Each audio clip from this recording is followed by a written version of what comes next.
Oh, what a day! What a lovely day!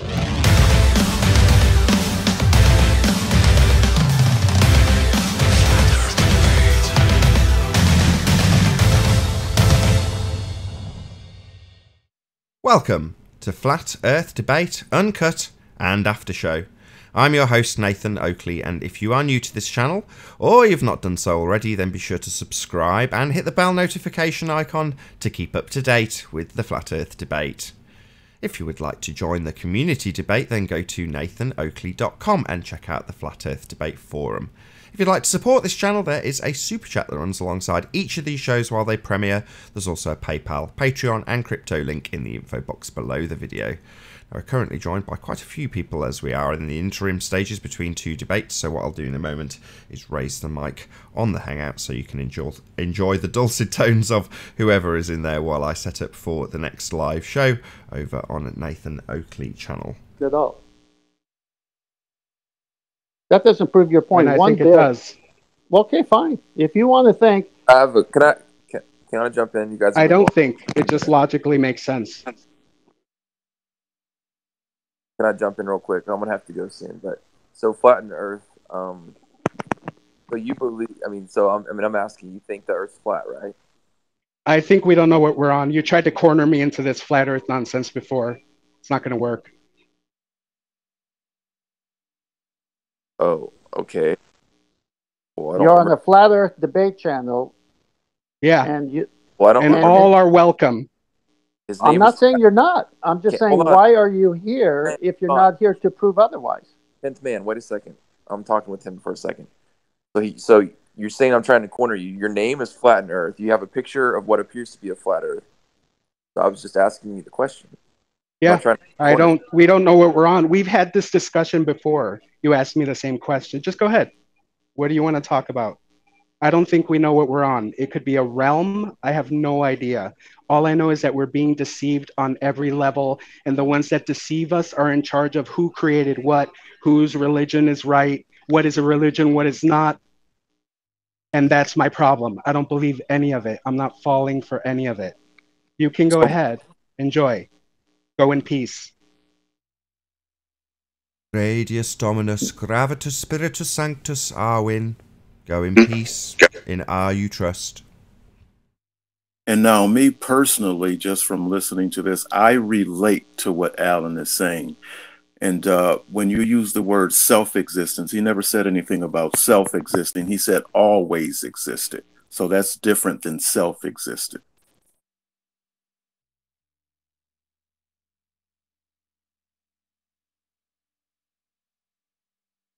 Oh, what a day! What a lovely day!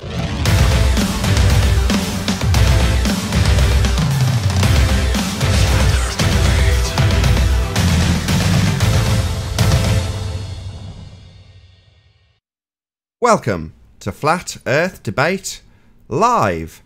I'm your host Nathan Oakley, and if you are new to this channel, or you've not done so already, then be sure to subscribe and hit the bell notification icon to keep up to date with the Flat Earth Debate. If you'd like to join the community debate, then go to nathanoakley.com and check out the Flat Earth Debate forum. If you'd like to support the channel, there is a super chat that runs alongside each of these shows while they're live. There's also a PayPal, Patreon and crypto link in the info box below the video.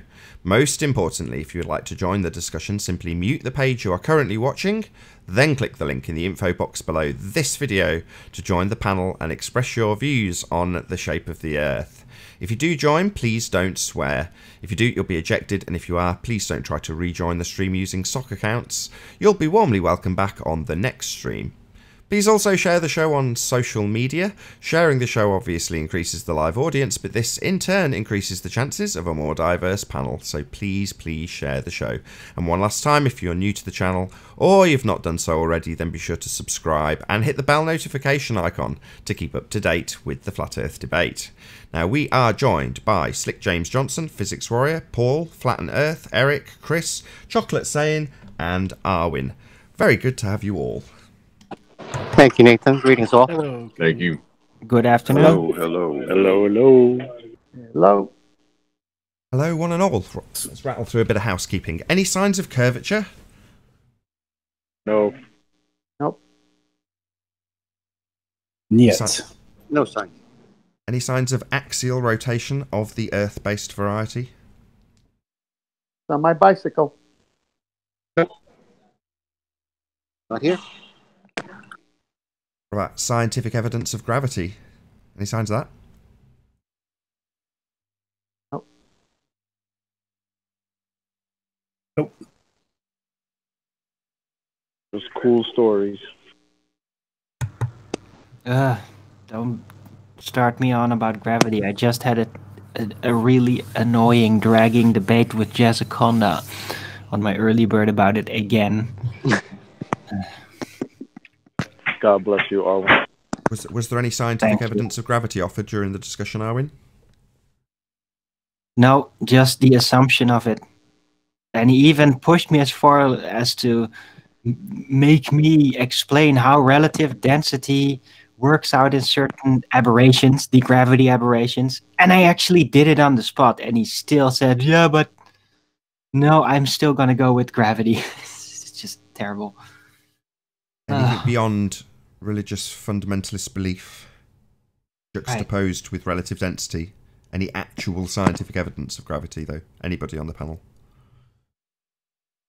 No. Okie dokie. Moving on. Any evidence of the distance to the sun? No, there is no distance to the sun. No way. Somewhere in the sky. No? Right. Any evidence that a gas pressure can be maintained without the necessary antecedent of a container for all those crazy believers that we have a sky vacuum, otherwise known as outer space? Any evidence that you can have gas pressure without a container? Never, ever, ever. Nope. No evidence. What about any evidence of a self-perpetuating molten iron core at the centre of a presupposed spherical Earth? Of course, of course. Nothing like that. No. Nope. We've only dug 8 miles into the Earth, and that's as far as we know. I heard Arwen's voice saying, "Of course." Was that just me hallucinating? Yes. Was me hallucinating, or it was you saying, "Yes, of course, we have evidence of a self-perpetuating molten iron core at the centre of a presupposed spherical Earth"? Which one was it? Both. Keeping me on tenterhooks here, Arwen. Look, I'm really keen to have You some are evidence. hallucinating the truth. I was just joking. Oh, damn you. I was, as always, holding out so much hope for the evidence of this molten iron core that we're supposed to have. Damn you, Arwen. Damn you. You got my hopes up. What about the R value? I still have to figure out, like, how does freaking lava even work, you know? How deep does that go? What is that? What is any of it? But, yeah, so far, no actual indications of a molten layer, even, if you take away the presupposition of the globe. So, yeah. Even in their rhetoric, there's still a lot to discover. The lava's got nothing to do with the molten iron core, though, is it? These two are very different things. So my understanding was that in their rhetoric, the plate tectonics and the friction that it causes can cause like lava to be created at a fairly shallow depth compared to the molten iron core. That's their rhetoric, but I don't think it's like a tunnel to the centre of the Earth carrying lava. I don't think that's how it works, and even in their nonsense. I don't know. Well, how about, for example, the whole Yellowstone Park super volcano, supposedly? What is there really something underneath there that is like is something from deep down? What is that? You know, so many of these things are super remote, and you just hear all these speculations and these claims.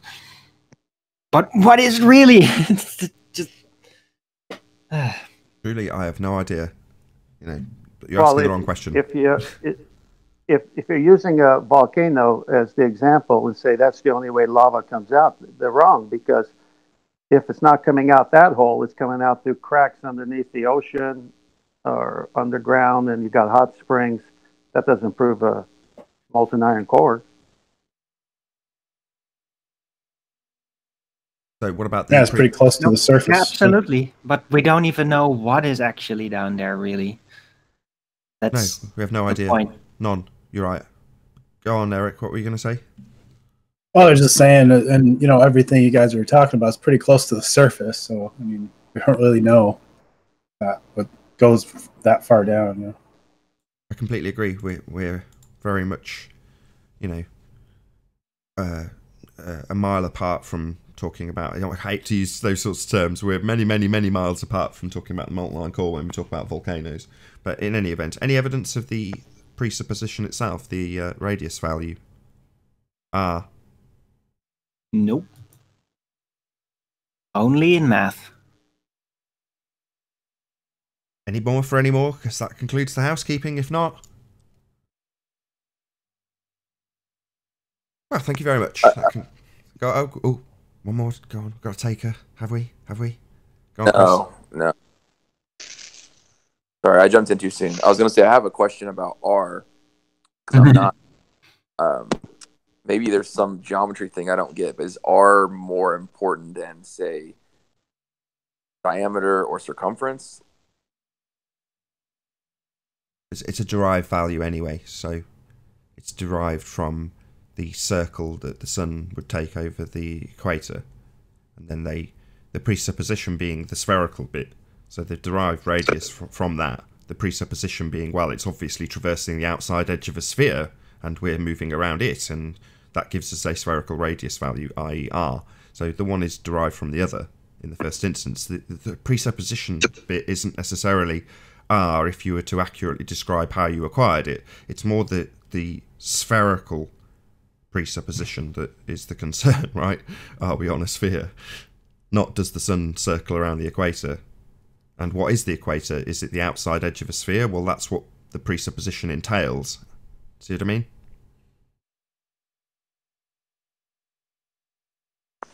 Right, but I'm saying, could you just as easily ask if there's evidence, say, for circumference value? Yeah, and they could give you that. But you're saying based on the same faulty logic that they give you R. Yeah, they derive it from the sun's path, and then the presupposition is that it's traversing the outside edge of the sphere, and that's what your sphere equator is, right? It's not just a flat plane with that arbitrary point on the ground, because it's just a conceptual point where the sun will travel across from your perspective. Well, the sun travels above your head there, it travels above your head on any point of the equator. I've been to the equator. The sun doesn't do anything much different to it does here in England. You know, it's still going above your head and rising and setting. So it's the presupposition that's the concern, the presupposition being the sphere bit. So when we ask for R, it's the presupposition of a spherical radius. Well, didn't the whole thing start because someone thought that the circle was the perfect shape, and then they presupposed that, and then they had to do the two sticks 2,000 years ago with the shadows, and then they said it's 24,901 miles in circumference, and then you get the 8 inches per mile squared from that. It all came from the presupposition that the circle is a perfect shape, but not from observed phenomenon that the Earth was a ball. Well, no, they presupposed, when they did that measurement, they presupposed that the Earth was a sphere, and the presupposition originally came from Aristarchus. So he observes a shadow across the moon, and the curved shadow he presupposes is caused, there's that word again, by a sphere Earth obscuring the light from the sun, causing the shadow on the moon. So that's where the presupposition... So what did he do when it was a half moon? It was a straight line. That's not important. I'm just telling you the historic bullshit. Just accept the historic bullshit for what it is. Well, I had a guy here, and I looked at him. And I said, "Look at the moon. The sun was up on my property, and the moon was there." And I said, "Look at the moon. Well, you see the angle of the sun on the horizon? It was just peeking up, daybreak." And he looked at the moon, and he looked at the shadow, and he says, "That's impossible." I said, "I know, because they got it all wrong, don't they?" That's the relationship of the sun supposedly shining its light on the moon, not the Earth in the way. And yet, at the beginning, it was the Earth in the way, except when it was a half moon, because then it's a straight line down the moon. So it can't be the Earth's shadow. It has to be the way the sun is hitting it, if the sun light is bouncing off the moon, which I don't believe.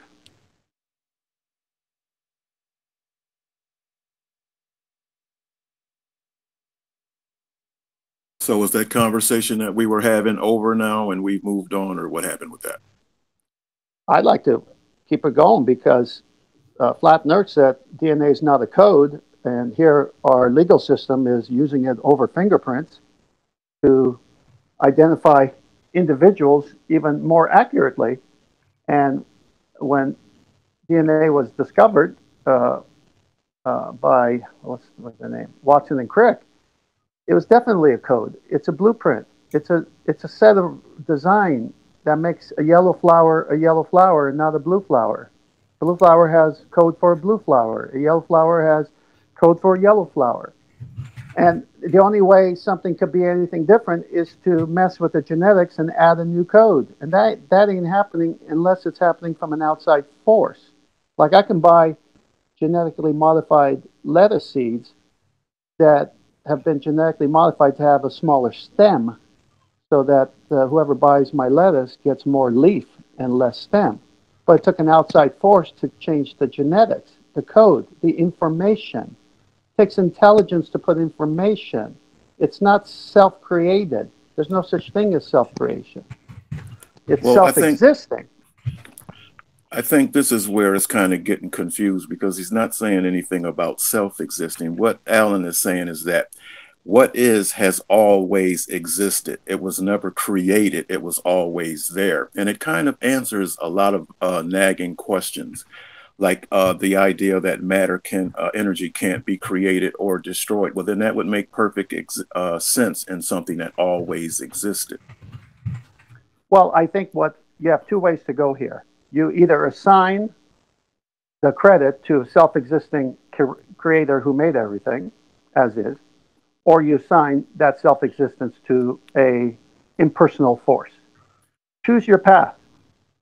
Well, the problem is this self-existing. Where are you getting self from? Well, for example, in order for cause and effect to work, you have to go back to the initial cause of everything and say, what caused the cause? That's the one that your brain starts working on. So everything that is made is an effect. So that everything has a cause. So what was the first cause? And then you have to say, then you have to say, who made that cause? And then, so you can go into an eternal regress until you come to a place where you say, all right, if there was a self-existence and a creator, that explains everything perfectly in harmony. Or you could say, I don't believe in a creator. I don't believe in anything that might be formed into a religion. I believe the earth was self-existing. That's fine. Go ahead. I think I understand what you're saying, except for when you keep using this word self, because this word self is not really necessary to the conversation. Well, it is if you're trying to define an intelligence as a being vastly superior to the things that this being is making. Right, but what if you're not doing that? That's your choice. I give you, look, I'm not God. I'm not judging anybody. I'm saying I believe in a creator who is self-existing that made everything. And others want to say, well, I agree with everything you say, except I'm not going to assign it to a creator that one day may judge me. I'm going to say the universe created everything. Fine, go ahead. Well, and that's not really what he's saying. He's not saying that the universe created everything. What he's saying is that what exists has always existed. It didn't have a beginning or an end because because energy can't be created or destroyed. See, that answers way more questions than the singularity or the intelligent design argument. Except when the computer simulation example, to the best of our understanding, the game that we're in is within the framework that we're in. Outside of us is the self-existing creator, is what I believe. I'm not pushing that on anybody. I just believe that because it makes the most sense to me.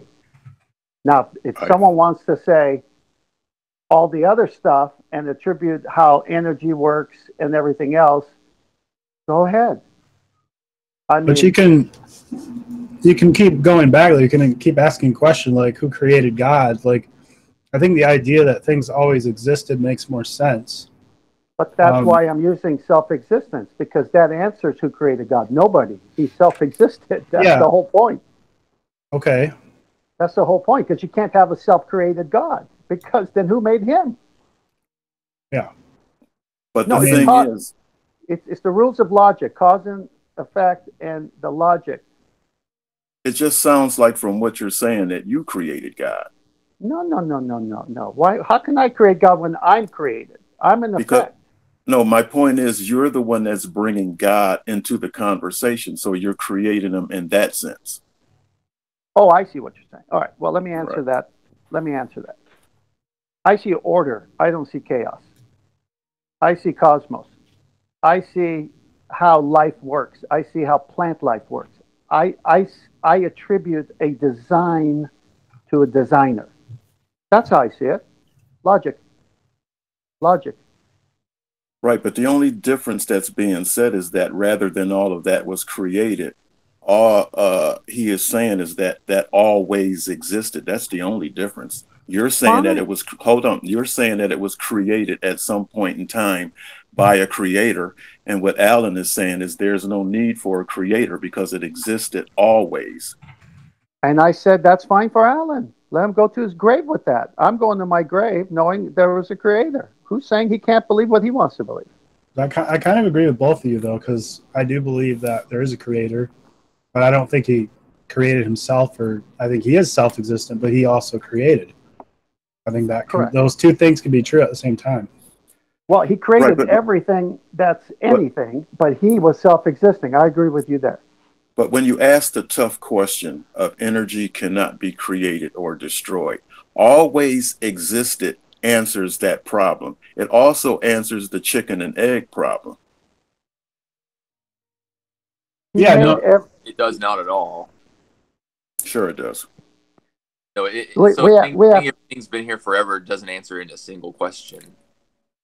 In other words, if you have if you go by everything had a beginning, that's when you have the chicken and egg problem. Well, what came first, the chicken or the egg? But when you go with the always existed, the chicken and egg problem doesn't come up. But we're not self-existing. You can't prove eternity. But do you understand? Do you understand what I just said there? Yes, I did. But here's the problem: you're ascribing self-existence to things that are effects. You keep saying self. That's where you're having difficulty, because I never said self. I said always existed. Okay, you keep ascribing always existing to things that are created that are effects. I don't ascribe existing to effects or always existing to effects. Effects have a beginning. They have a code. They have a design. I think elements and the basic building blocks of life and things have always existed, but I don't trees and things like that, animals, those are things that I think have been formed from an intelligent being, by an intelligent being. Imagine what you're saying. Always existed. In what form? How long? There is no long, because there is no time. If we dug into this earth, we would find so many more things if earth always existed. Okay, what's your point? My point is, there's a beginning to all creation. Right, but where are you getting that from? Logic. So you're basically just taking and you're owning the word logic and you're applying this to that word. No, I'm applying logic to how I observe life. Like when I was a young child, I did have those questions. Who made this? Where did this come from?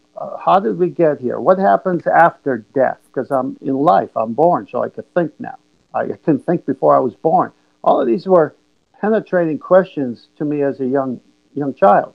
And so I think everybody has one way or another these thoughts in their life. So you want to say, okay, what can I see evidentiary that tells me a little bit about how I got here or who I am, or is there anything after death? These are good questions. And so as I was asking those questions, I'm observing life. I'm watching children get born. I'm watching grandparents die. I'm watching my dogs die. I get a new dog, that dog dies. I'm seeing the cycle of life. I'm seeing everything. I'm trying to get some answer to this. Okay? And so when you start going through the scientific side or the medical or biology, and you realize that everything has a code and everything is what it is because of a code, you say there must be a designer for this design. And it makes you seek a creator. For me, that's what I did. If someone wants to seek an impersonal force, or it's always been, have at it. I'm not your judge. So I don't know. I mean, correct me if I'm wrong, but it sounds like you need a creator, so you created one. No, I didn't create a creator. Logically saw that there was one because of the design of the things that are made. Me, my plants, everything has a code. Who put the code in? Right. Who put the information in? Takes intelligence. But what if everything always existed? Who put it in? Shout out to my warped mind for the super chat. Thank you very much indeed for your support. Really appreciate it. See, I'm not against it always. I'm with you. No, I'm with you. I get it. But I'm saying the code is a design. It's always existed. Who put it in? That's my question to you. Right. But see, when you ask a question, if it always existed, who put it in? See, that's kind of a contradictory question. You're answering two questions that contradict each other, and you're forming them into one question. But that's what you're saying. I'm saying none of it existed. It was a self-existing God who existed, and he made it, and there was a beginning. That's what I'm saying. Right. And you're saying it always existed. Right, exactly. See, I understand what you're saying, but what you're saying involves a creator. Hold on. Always existed does not involve a creator because everything always existed. So it was never created. It was always there, eliminating a creator. If you want to believe that fairy tale, no, I'm not saying, listen, I'm not talking about belief. We're just talking about ideas. We know by logic you don't always exist, not in this world. I read you that beautiful statement. Effects are caused. We don't live in the world of self-existence. But do you get to claim the word logic for yourself? Can anybody else use logic, or is that only you that can use logic? I never said that. I'm saying, I said the way I see logic, the way I use logic. You use logic the way you want to use logic. Okay, I understand. No, all right, I'm not forcing this on anybody. No, I'm saying I understand. So, we can close the conversation because I get your point. I read that statement. If we live in a world where there are no effects, then there would be no causes. Well, and if we live in a world where there are no causes, then there would be no effects. But if we live in a world where there are effects, then there must also be causes. Well, that's the world I live in. The only world which there are no effects, now here's the one. The only world which there are no effects and no causes would be a world where everything is self-existing. Think on that. That's a big one. Now think on this. My world is everything always existed. I respect that belief. I just don't agree with it. Hold on. I'm not saying it's a belief. I'm just saying, like, I'm doing the same thing that you did. In other words, you stated your case, and all I'm doing is I'm stating my case. And I'm saying I respect you in that that's how you perceive life to be. Right. So that's why I said we got the point across so we can close that conversation. Right. We just differ as to who we give credit to. Well, I mean, if you're going to continue it, then we're not closing it. Well, no, I'm saying, what do you mean continue? We're not close. I've already said, if you want to believe or perceive or experience the world the way you want, who am I to say no? And I say it's this. I say it's this. That's it. That's why I wanted to close the conversation, because we have reached an understanding. Okay. Well, then you know what to do. You say no further questions. You don't tell what to do you? That's Slick bit. You don't tell Slick what to do, Arwin. But we all know he does that. Thank you, Nathan. I appreciate that big time. He hasn't. He just hasn't gotten the message yet.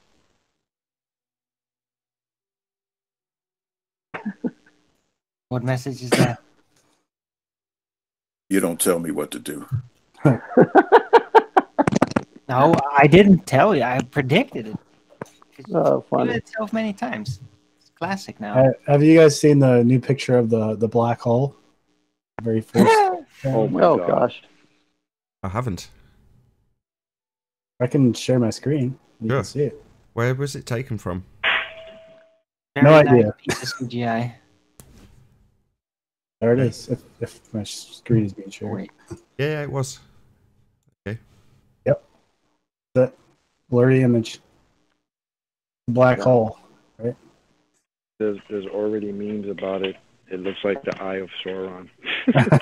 It looks like a Halloween pumpkin to me, taken with a very badly focused lens from above.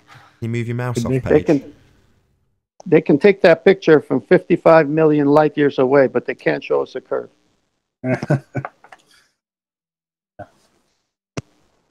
There we go. That's all I want to share. I'm converted to the ball earth now. That picture. Are they sure it is a black hole, or did they just happen to film an eclipse of a sun by a planet or something? My warped mind, how you doing? Glad there was a gap. Good, thanks, how are you? Hello.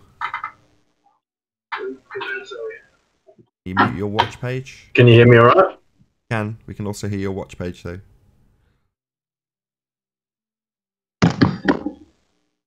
Oh, okay, sorry. That's all right, no worries. Good to have you. I've got it running through the headphones, but they're slightly loud.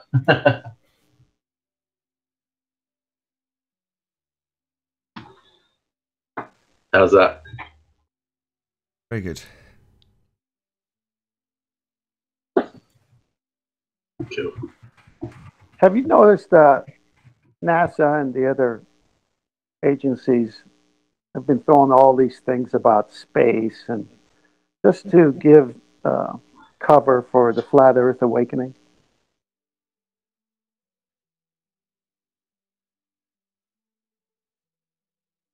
I didn't hear what you said. Could you repeat? Yeah, I've been noticing that on my news feeds. There's a lot of things about asteroids or black holes or planets and anything that has to do with the ever expanding universe, the vacuum of space, name it, just as cover to keep the Shapil blinded when someone they might know comes up to them and says, "Hey, did you know the Earth might be flat?"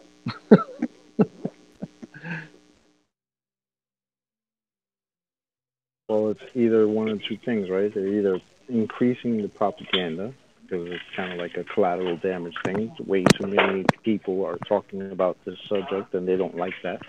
So they got to increase the opposite view. Either that, or you're just noticing it more because you're into this subject now. I mean, that's the way I see it. Like one, but I see it as a combination of both.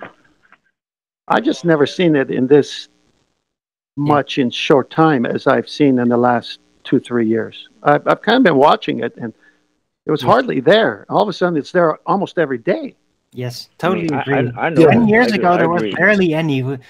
I would be like looking at, oh, is there something new concerning space? And then, oh, yeah, people would have it their attention, but they amped it up.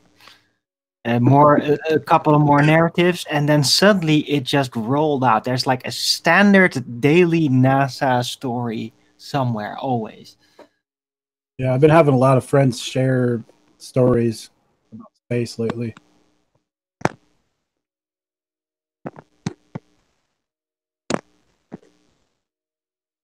Yeah, I had 2 people send me articles about it yesterday. Like, really?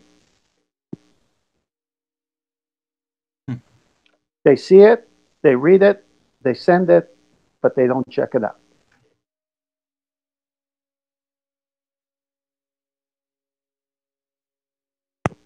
I mean, look! All of a sudden now we got a moon movie, right? First movie, official movie about Neil Armstrong, first walk on the moon. And they got some other movie coming out. Natalie Portman. Like the movies are ramping up, the TV shows are ramping up. They know that there's something going on, and people are talking, and they don't like it. Yeah, I remember hearing somewhere recently that Neil Armstrong's basically a recluse because he just can't handle talking to people because he's pretty much knows that everything that he's done is a lie. So I don't know how true that is, but it was interesting. Anyway, it was a good interview. When you watch the interview of the 3 astronauts of their first official interview, as you can see it on YouTube, I've seen high school basketball players more excited about winning a game than 3 men who went to the moon and came back. Yeah.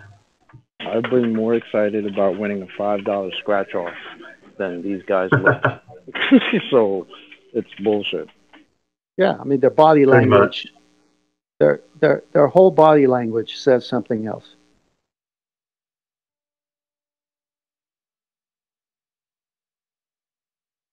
So I've been away for a while, and I came back on yesterday, and it was pretty heated yesterday, eh? Who were those 2 people on there yesterday arguing?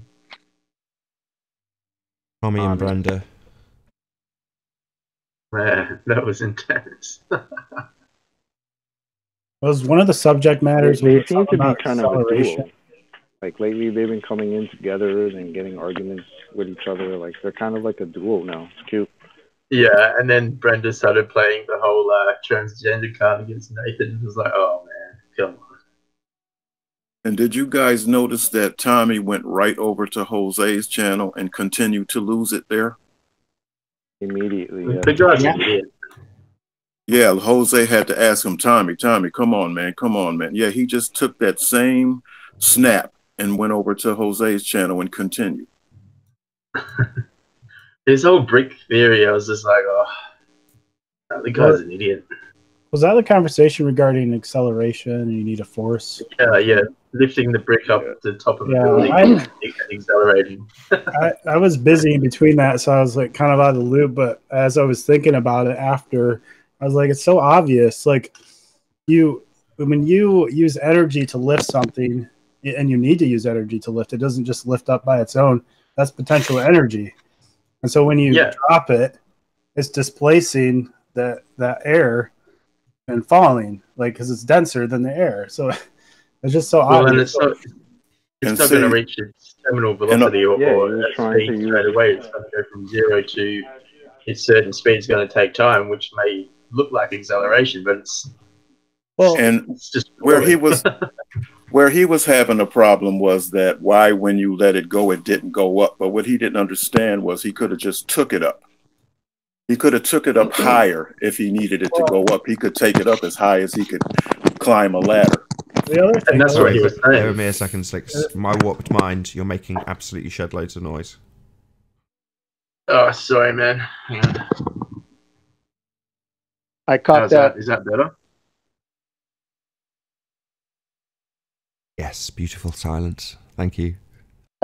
I caught that show late last night when I heard Tommy talk about acceleration, and the way Nathan was saying, Tommy, I kept thinking the pinball wizard. You know, he's a pinball wizard. There has got to be a twist, a pinball wizard. Ever since I was a young boy, I played the silver ball. I was laughing so hard. Sorry, guys. Can you actually hear me? Or yeah, you sound great now. It's just there's a load of crackling and popping in background noise when you were. Yeah, no, I just got a new mic set up and I had it on 48 volts, so it was picking up the smallest sounds. Sorry about that if I was blowing your drums. That's all good. So I had another question about the acceleration. So like he was saying that all of the acceleration requires force. So then what is the force of a helium balloon accelerating upwards? You know? That would be density, wouldn't it? Yeah, well, exactly. It's relative density explains so much more than they want to admit. But they refuse to accept that there's possibility that density could be playing that force. or the I was wanting density to of that particular object itself. being my first time on here, like I was wanting to see what you guys actually think. Like, what is your theory of the flat Earth? Like, you know, some people, it's just like a flat disk floating through space, or like a never-ending flat, you know, area that just isn't ending, like just a plane. Like, what are all your guys' theories? I think the space flat can't exist, so the flat disk floating around in space is already dead. That's a psyop. Yeah. That's the Flat Earth Society. Yeah, well, my personal opinion is I believe in like just a never-ending flat plane, and there's multiple planes of existence. But I don't know, maybe I'm weird, but yeah. I think it's possible, but we don't really know. I think we just don't know. Yeah, yeah.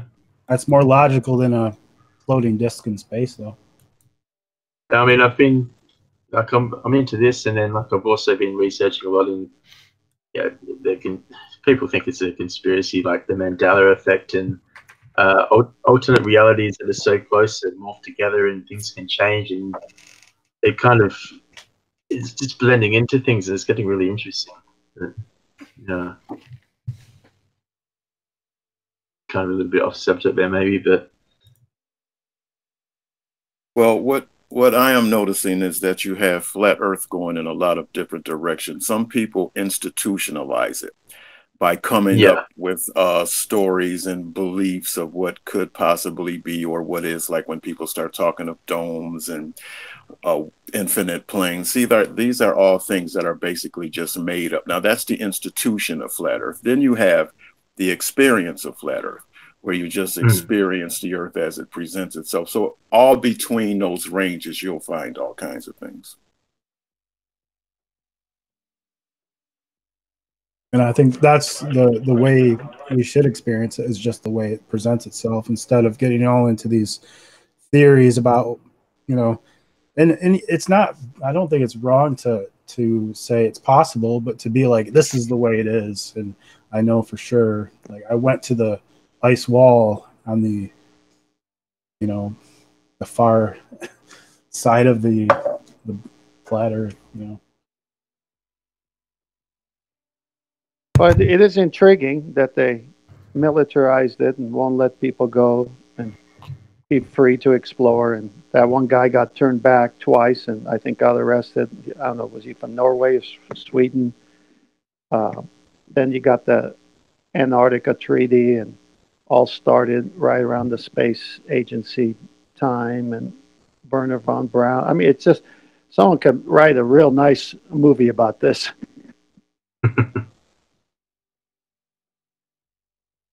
Yeah, they're definitely keeping things from us, but I think we really don't know because of, I think it's people, it's certain people. It's not like a bunch of people, you know, a big conspiracy like people think.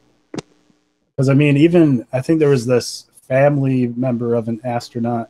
He said he paid like $18 million to go into space. So I mean, how many people can actually verify reality? Because, you know, deGrasse Tyson said you can't see curvature at 128,000 feet. So, you know, it would only be people who can go into space. So, and who's gone into space, you know? And it doesn't exist. That's what I'm saying. They've gone to lower space.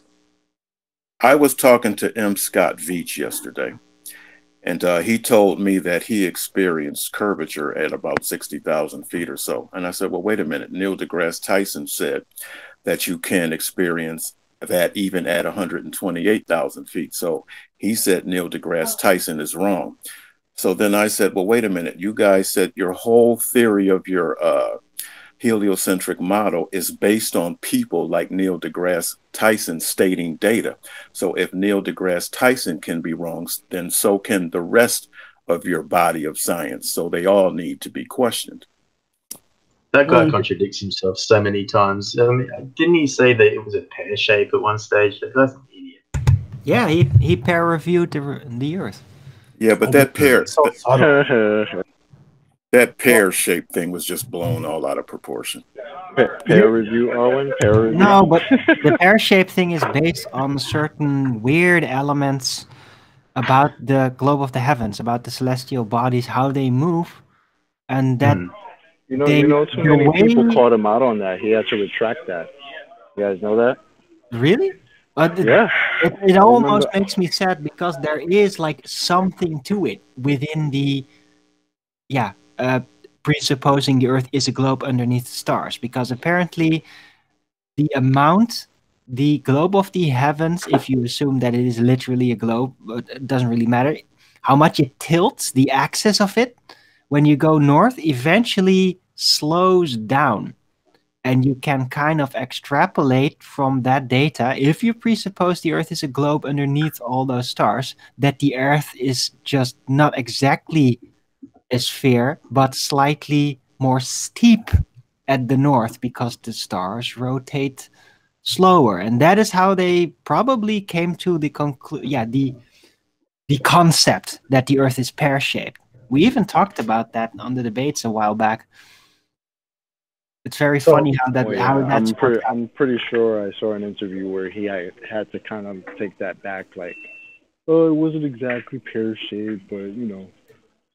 I thought Pretty it sure was I saw funny. that. I thought it was hilarious. Yeah, I have something to say about the shape of the Earth, and then I gotta head out. But let's give him, the benefit of the doubt with the 128,000 feet. It still presents itself as flat. But the thing you cannot escape is the fact that the horizon will drop. And I saw some models. They said that some guy said that even on a flat surface, it's going to drop a little bit. But they say that at 30,000 feet or 35, it drops 3 degrees. So that would mean that 128,000 feet, it would drop 10 to 12 degrees. And you have these independent balloon, people who put balloons up. I think it's 121,000 feet. And I would like someone to try to see if that shows a 10 to 12 degree drop in the horizon. I'm pretty sure it doesn't. But that's, anyway, I got to go. See you guys. Yeah, man. See you later, Eric. See you later. One theory that I've been thinking about, and it might sound a little bit weird, but it kind of would tie in with the flat Earth, is a recent theory I heard about the holographic universe.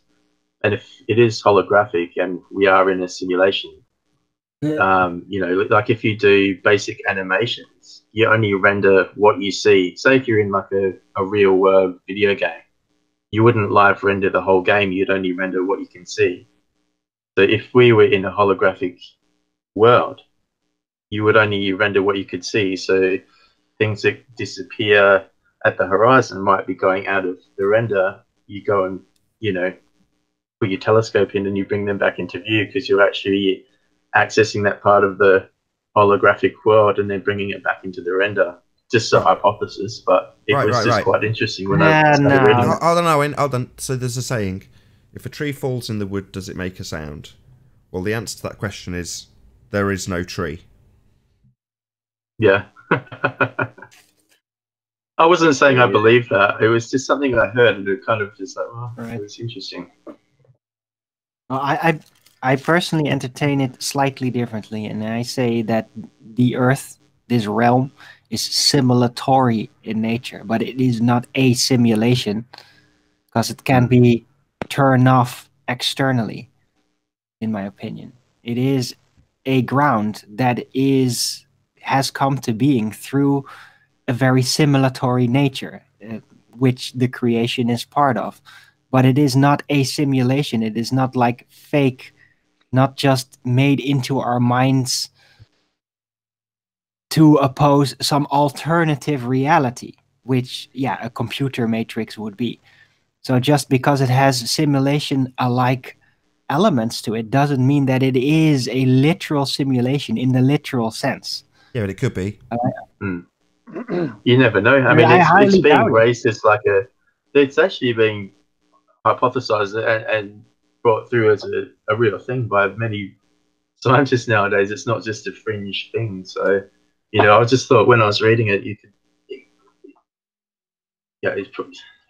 could kind of apply it if you think about it.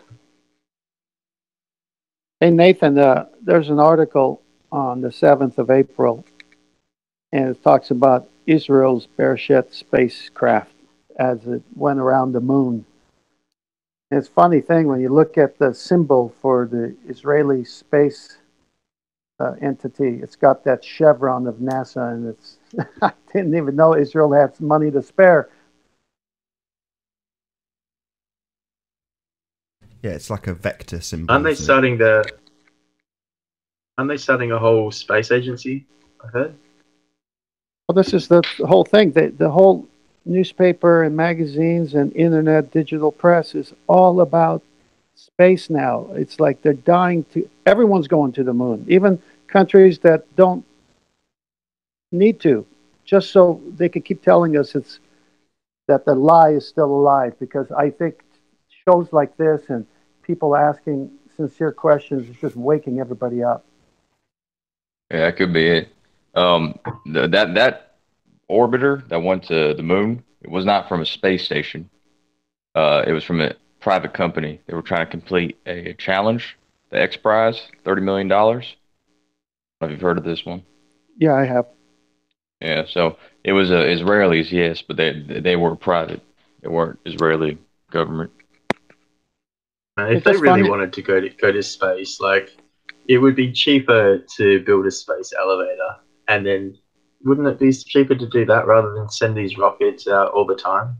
I don't know. No. No? Okay. You think building an elevator to space is cheaper? There is no space. What are you talking about?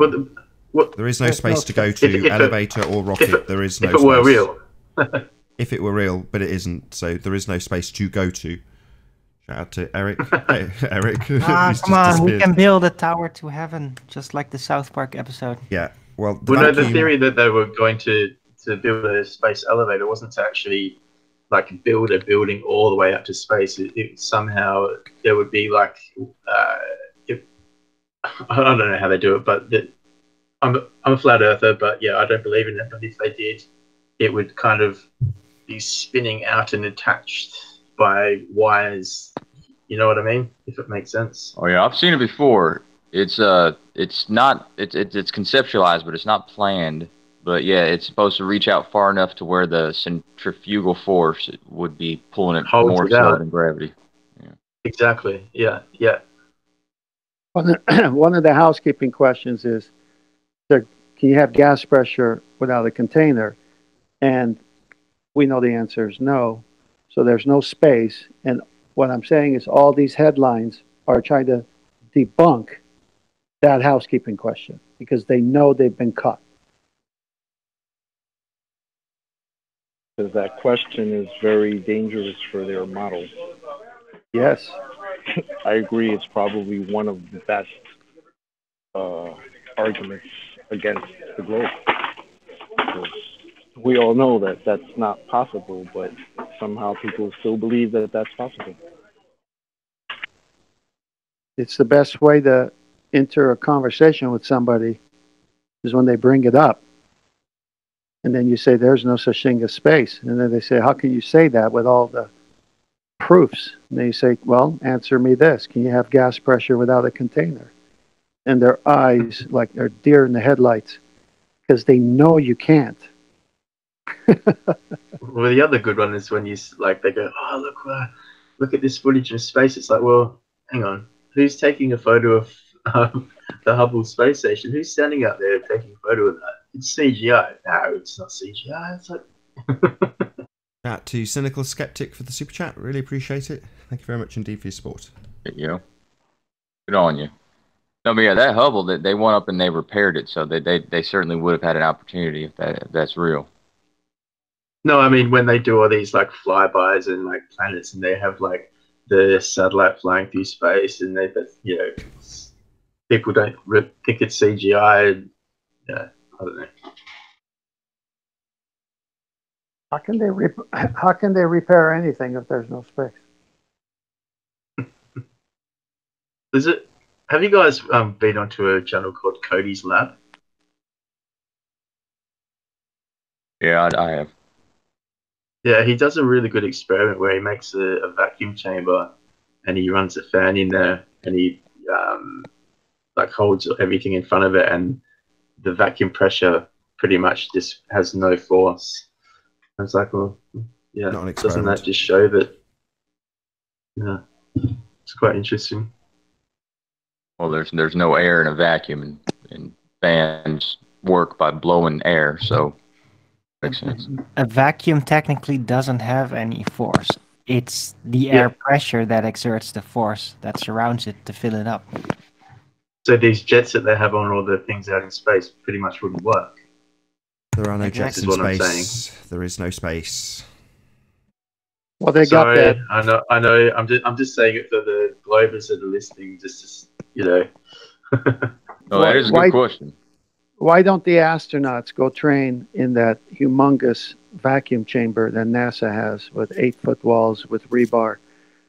Why don't they go train there instead of a pool? Because their suits weren't designed to withstand actual vacuum. They were built to withstand water pressure.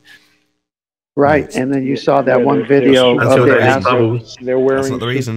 That's not the reason. The reason they don't practice in a wearing. vacuum is because they're not going to be visiting a vacuum, because there is no vacuum of space.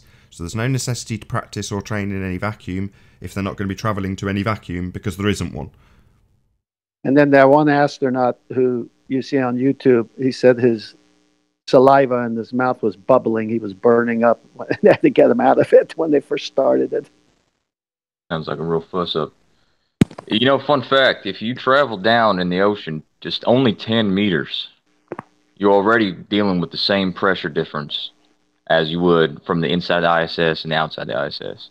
What do you mean? So there's Have no, you been no there? impossible Sorry, vacuum hold on. pressure out there. Sorry, have you been to the ISS? Have you been? No, I understand how pressure works, Mr. Nathan. So sorry, you haven't been there. So how the hell would you 14 know PSI how the hell would you know what the pressure on a light in the sky does? Yeah, and you're claiming there's a difference between it and the vacuum of space that doesn't exist.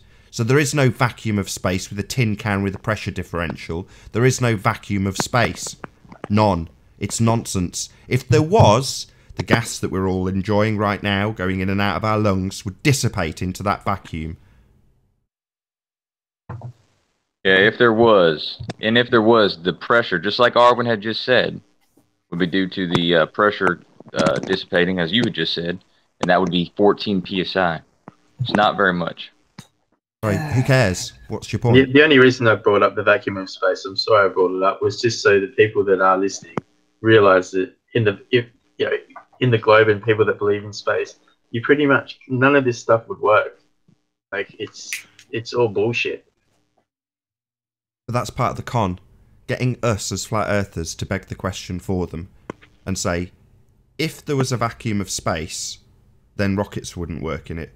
Well, we're automatically pre-programming both ourselves and the audience with the notion that there's a vacuum of space, but whether or not rockets work in them, well, that's why they're quite content to let us all debunk the ISS indefinitely.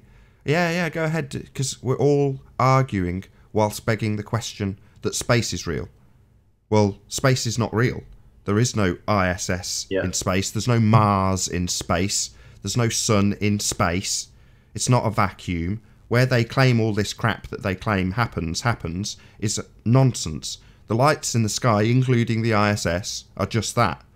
If you're to assert that there's pressure differentials between some light in the sky and the outside vacuum, well, that's just a nonsense story you're attributing to a light you see in the sky. Same as if you claim that Mars is terra firma that you can drive around on. Nonsense. Just a light in the sky. There's no vacuum that it's existing in for you to claim you're travelling through. So with the sun, do you think that the sun is an artificial sun, or it's a real sun that's close in, or? Well, first I want to make sure, what are we going to describe the things that are outside of Earth, whether it's a dome or what people say it's outer space? What would we call that? We're not going to call it space. Sky. It's the sky. The sky. Yeah. Okay. Well, where are we looking when we talk about those things? If we're not looking at CGI rendered images on a TV screen, what are we actually looking at when we talk about the ISS? We're looking up in the sky, aren't we? At a light. That's what's actually occurring. So we're not up in a tin. My point being, just to round out this point, just want to round out this point. The point being the point being, we are not in a tin can experiencing a differential between us and a vacuum. That is fantasy. That is you visualizing being in Narnia and experiencing the snow and a lion that doesn't exist. It's fiction. You can't experience those things. You can describe them, but what you're actually experiencing from the ground is the sky, which is claimed by globeheads who think they live on a sphere to be a vacuum. Well, it's not, because the gas would fill that space pretty instantaneously. So do you think it's a dome then? I've no idea. I don't know what the sky is. I don't know what the sun is. I don't know what the moon is. I don't know what the stars are. I have no idea. Did you guys see the link that I put in the chat on YouTube before? It's I do a lot of video editing, and there's a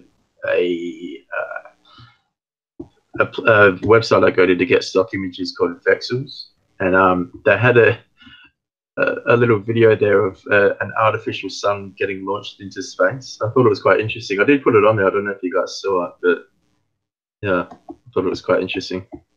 I can't see it. If you want to stick it in the chat now, it'll go out to the live audience and I'll approve it. But I can't see a link to approve. Hang on. Yeah, unless you have a wrench. If you post no, links, I can approve it's it. I can just approve it, so it'll come up on my iPad once he spams the link, and I'll just click approve on it, and it'll go out to the audience. Wasn't there I'll put it back up on there now. Cool. Wasn't there an article about China putting a light in the sky over a city? Yeah, I just put the link up on the chat on YouTube.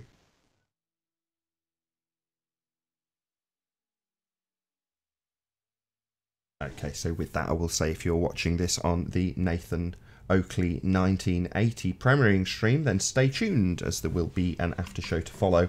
However, if you're watching this on the Nathan Oakley live stream, then unfortunately this is where we bid you farewell. A massive, huge, enormous thank you to all of you tuning in to the live stream, and of course a massive thank you to all of today's debating panel. If you need to keep yourself occupied after this live stream is over, then go to nathanoakley.com and check out the Flat Earth Debate Forum to keep up to date with the community debate. I've been Nathan Oakley, and I'll see you all in the next video.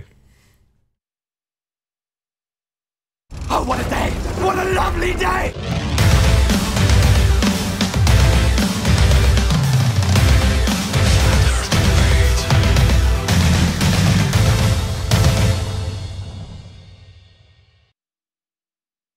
A light over a city in one of the I saw something provinces. about them trying to put some type of artificial moon in the sky. So Yeah. That's I it. did hear that. Yeah. Yeah, I read the article. It's interesting. You know, it's just interesting how many of these things are popping up. Yeah, I notice it all the time, and every time I turn on the television, which is not very often, I see it, and it makes me turn it right back off. Yeah, I hear you. Yeah, I don't even watch TV anymore. I'll probably watch the Masters golf tournament, but other than that, it's bogus. Yeah, So I'm still kind of a comic book geek, so I still like a few of my comic book shows and shit like that. So, how do you like Captain Marvel? I haven't seen that yet, honestly. I haven't seen it. Anyways, I want to switch to a topic of something that I looked into a little bit more yesterday. Is the why there aren't any tides in landlocked lakes. So, do you guys know what the explanation that's given? I mean, there are. I do, but I want you to go through it, Ibon. Nice leading question, but yes, go ahead. Tell us why. Okay, I'll share the screen so you guys can see it. So, hey, Ivan, before you do that, hey, Nathan, I gotta get going. I just want to wish the best for you and your wife and your new child coming, and a safe delivery. When this show goes out, because this is pre-recorded, this will go out to the Nathan Oakley 1980 audience on Saturday, and right, no, this will go out on Friday. Ignore me. Baby may or may not be here when this goes out. I'm pretty sure it will be. I think this will go out Friday night, and we're going in tomorrow morning at 7 AM. So by the time this goes out, I should have a second child. We shall see. But thank you. Getting baby brain. That's awesome, mate. Yeah, cool, man. Thanks, Yeah, Ted. congrats. We've got John joined us Awesome, as well. man. Hi, John. Can you hear us? Hey, sir. Is that it for today? Is it? No, not at all. I just woke up, man. I said, "Oh, dude, I gotta catch him before he goes." I'll share the screen. Ibon's just about to go on about. That sounds very rude. About to tell us about tides. About what? Hi, John. See you, 10th man. All right. So this is from the ukho.gov.uk. So if you don't believe me, well, you're not believing in the UK government telling you this answer. So the question that they have is actually why are there no tides in the Mediterranean Sea? They say all the tides we experience on Earth are generated in the great oceans as a result of their response to the tide-raising forces generated by the gravitational attraction between the Earth, the Moon, and the Sun. If the natural resonance period of the body of water matches the frequency of the tide-raising forces, then it will respond accordingly and a tide is generated. For example, the Atlantic has a natural period of resonance in the order of 12.5 hours and so responds vigorously to the twice daily semi-diurnal tide-raising forces. The Pacific, on the other hand, has a natural period of resonance closer to 25 hours and so responds vigorously to the daily diurnal tide-raising forces. There are, of course, exceptions to both in unique locations in either ocean, but to understand why you would need to consult any authoritative textbook on tidal theory. Other large bodies of water, such as the Baltic, Black Sea, Caspian Sea, and indeed the Mediterranean, do not have natural periods of resonance which align closely with other diurnal or semi-diurnal tide-raising forces. Hence, they do not respond vigorously, and consequently, no significant tide is generated. They do respond marginally, however, but the tide is only what I could call centimetric, so we deem these areas to have no appreciable tide for which for safe navigational purposes can be taken to be less than 1 foot or 0.3 meters. Nevertheless, there is 1 meter tide at Gibraltar due to the direct influence of the Atlantic tide spilling into the Mediterranean at that point. There's also 1 meter tide at Venice, as the top end of the Adriatic responds more vigorously with a harmonic of the semi-diurnal frequency. Finally, the largest tide in the Mediterranean is at Sfax in the Gulf of Gaves with a 1.5 meter tidal range for reasons similar to those at Venice. And that's that. So that's something I never heard of before. Natural resonance period of bodies of water and the matching of frequency of the tide-raising forces. It's nothing to do with gravity. Basically has no effect on landlocked lakes. Is pretty much what they're saying. And with that, I'll say a huge, massive, enormous thank you to all of you in the Nathan Oakley 1980 premiering stream for tuning in, hopefully smashing the super chat, liking, sharing, subscribing, and all that good stuff. If you'd like to keep yourself occupied after this premiering stream is over, then go to nathanoakley.com and check out the Flat Earth Debate Forum. I've been Nathan Oakley, and I'll see you all in the next video. Oh, what a day!